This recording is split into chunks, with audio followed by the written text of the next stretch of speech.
नमस्कार, मैं अभिजीत समाजवादी इस वक्त आया हूँ अश्वामित भाई के पास और अश्वामित भाई आपका स्वागत है मेरे।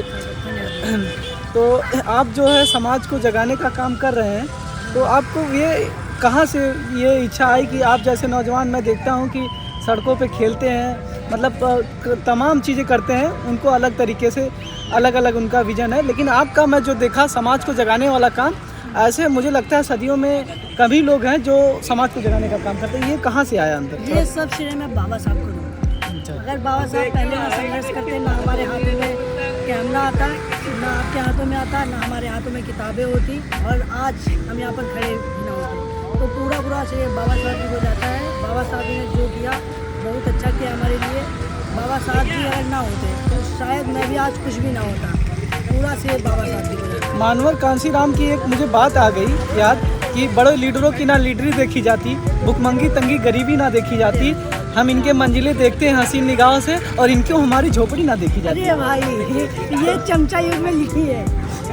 काशीराम जी की एक किताब है चमचा युग, जो मैंने उनके ही परिनिर्वाण दिवस वाले दिन ही खरीदी थी।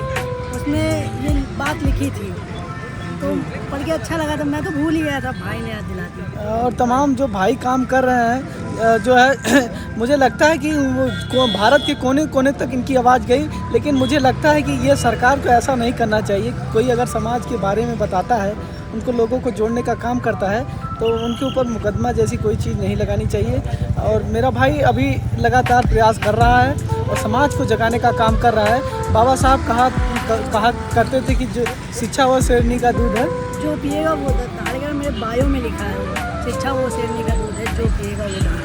अगर बाबा साहब ना होते तो आज हम जहाँ खड़े हैं और जो कर रहे हैं, और जो आज बड़े बड़े लोग पद पे बैठे हैं, तो आज वो नहीं हो पाता, क्योंकि आज हम उनको, लेकिन कहीं ना कहीं मुझे लगता है कि मैं एक, आप लोग पढ़े लिखे लोग जान पहचान गए हैं, हम सबको एक हो के एक धारा में बहने का काम करना चाहिए, ताकि इस समाज और इस देश के आने वाली पीढ़ियां, जो बाबा साहब ने इतिहास जो रच के दिया है, जो बाबा साहब कहा करते थे, जो अपना इतिहास नहीं जानेगा तो वो इतिहास कैसे बनाएगा। तो जो अपना इतिहास नहीं जानेगा तो इतिहास कैसे बनाएगा, तो हमको सबसे पहले अपने इतिहास को जानना पड़ेगा। तो आप क्या कहना चाहते हैं? इतिहास जानने के लिए हमको किताबें पढ़नी पड़ेंगी। अगर कोई दलित है और वो बाबा साहब को नहीं पढ़ा है, बाबा साहब जी की किताबें नहीं पढ़ी है, तो वो अभी विकसित नहीं हो पाया है।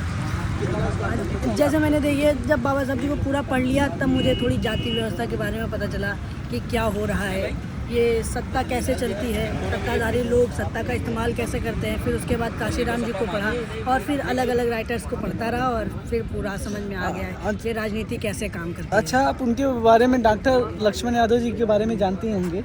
उन्होंने एक किताब लिखी थी, प्रोफेसर की डायरी। हाँ, उसमें वो प्रोफेसर बन नहीं पाए थे, एडहॉक बने थे। हाँ, एडहॉक। हाँ, वो एडहॉक बनते हैं। तो उन्होंने अपनी किताबों में एक जिक्र किया है कि एक डरा हुआ शिक्षक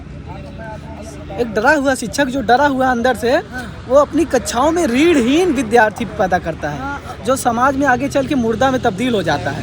तो वो बताना चाहते हैं कि एक ऐसे वर्ग, एक ऐसे समुदाय के लोगों को मौका दिया जाता है, और जो पिछड़े और दलित लोग आते हैं एक समुदाय से, उनको नज़रअंदाज कर दिया जाता है। आप उसमें क्या कहना चाहते हैं? अरे ये भाई बहुत गलत करती है सरकार। आजकल की तो सरकार का जवाब ही नहीं है। जो करना चाहता है, उस जिसके अंदर सक्षम है कि वो कुछ बड़ा कर सकता है, उसको दबा दिया जाता है। और जो नेपोकिट होते हैं, जिनके बाप दादा अमीर होते हैं, या फिर सत्ता मतलब कि पौवे वाले लोग होते हैं, उनको टिकट मिल जाता है और वो जीत भी जाते हैं। और जैसे प्रोफेसर की डायरी में भूमिका में ही लिखा है कि एक अच्छा स्वप्न विश्वविद्यालय और यूनिवर्सिटी से बनता है, और ये सरकार मंदिर मस्जिद इसलिए खुला रही है ताकि सारे नौजवान मंदिर मस्जिद की लड़ाई में लगी रहें और ये सरकार देश को लूटती रहे। अब तो लोग सवाल करना ही भूल गए हैं। डॉक्टर लोहिया जी ने कहा करते थे कि जब संसद सुनी हो जाए तो जब जनता चुप हो जाए तो संसद आवारा हो जाता है। तो यही काम लोग जागने का काम ही नहीं कर रहे हैं। और लोगों को, अगर आप तक मेरी बात पहुंच रही है, तो हमारे एक छोटे भाई हैं, ये लोगों को जगाने का काम कर रहे हैं, तो आप इनके साथ भारी तादाद में जुड़िए। अभी तो मैं पहले तो इनको जो है, इनका इंस्टाग्राम पे 1 मिलियन जो है फॉलो कंप्लीट हुआ है। मैं आपको बहुत बहुत आभार व्यक्त करता हूँ। आप इसी तरह आगे बढ़ते रहिए।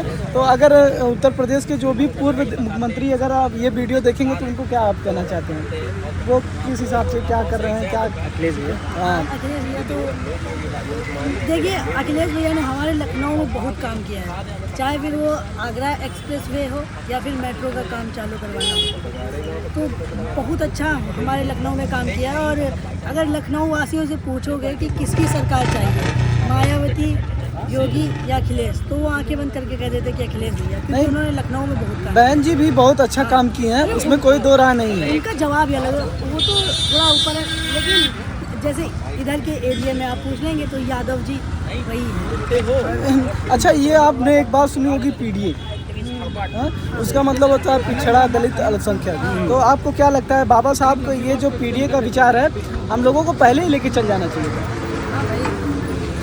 लेकिन ठीक है। और हम लोग पीडीए का काम कर रहे हैं और ऐसे हमारे भाई निरंतर प्रयास करते रहे, हम लोग इनके साथ हैं। जय हिंद, जय भारत, जय भीम, जय समाचार, जय समाचार।